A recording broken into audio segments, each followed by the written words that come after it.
अस्सलाम वालेकुम all students, welcome to the Aga academy. आज हम आपको थोड़ा ISSB के हवाले से इंट्रोडक्शन देंगे कि ISSB होती क्या है, उसमें किस तरीके का पैटर्न होता है, किस तरीके से टेस्ट दिया जाता है।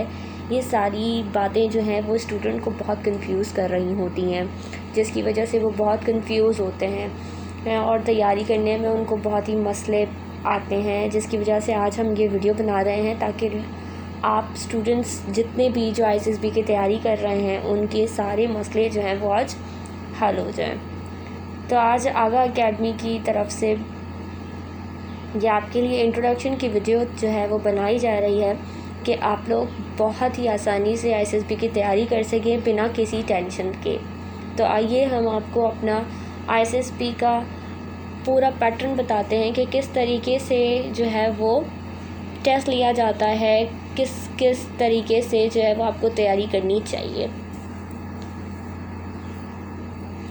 ISSB प्रिपरेशन में 2 मोड होते हैं। एक तो आपका होता है, सबसे फर्स्ट मोड जो होता है वो आपका वो इंटेलिजेंट टेस्ट का होता है।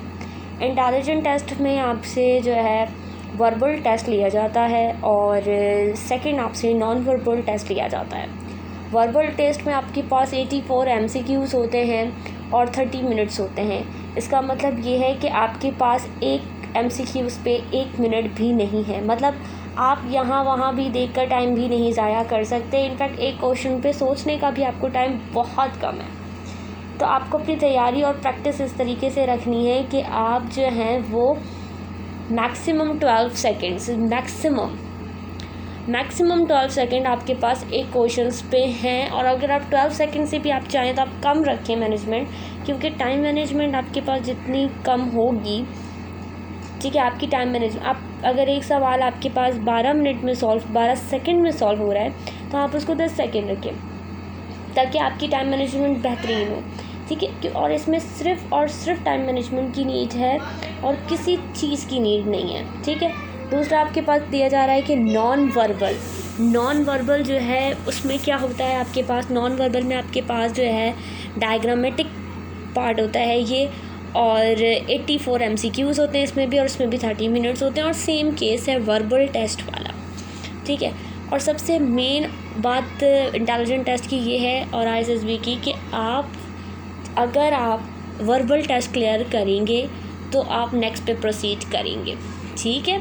अगर जो बच्चा वर्बल टेस्ट में फ़ेल हो गया वो नॉन वर्बल पे नहीं जाएगा, ठीक है। आप वर्बल क्लियर कर आएंगे, फिर नॉन वर्बल पे आप आएंगे, एंड लास्ट आपके पास होता है एकेडमिक टेस्ट जो होता है वो एज़ पर योर क्वालिफ़िकेशन होता है कि आपकी क्वालिफ़िकेशन क्या है। अगर आप ग्रेजुएशन बेस्ड पे टेस्ट दे रहे हो तो आपकी एकेडमिक आपके उस कोर्स से रिलेटेड होगा।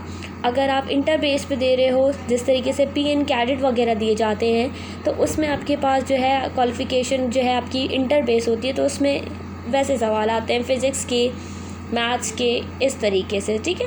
और 50 MCQs होते हैं इसमें और 30 मिनट्स होते हैं। तो एकेडमिक में आपके पास ज़्यादा प्रेशर नहीं होता है टाइम का, तो आप उसमें जो है वो बहुत अच्छे से कर सकते हैं।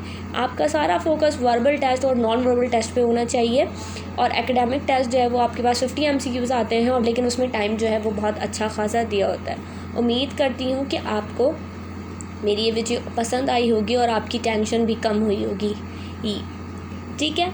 और नेक्स्ट वीडियो में हम आपकी जो है वो वर्बल टेस्ट में आपकी जो है वो दूसरी वीडियोस बनाएंगे, जिसमें आपको बहुत ही हेल्प होगी कि किस किस तरीके से क्वेश्चंस आते हैं। Thank you. आप मेरी इस वीडियो को सब्सक्राइब कीजिएगा और लाइक कीजिएगा। Thank you.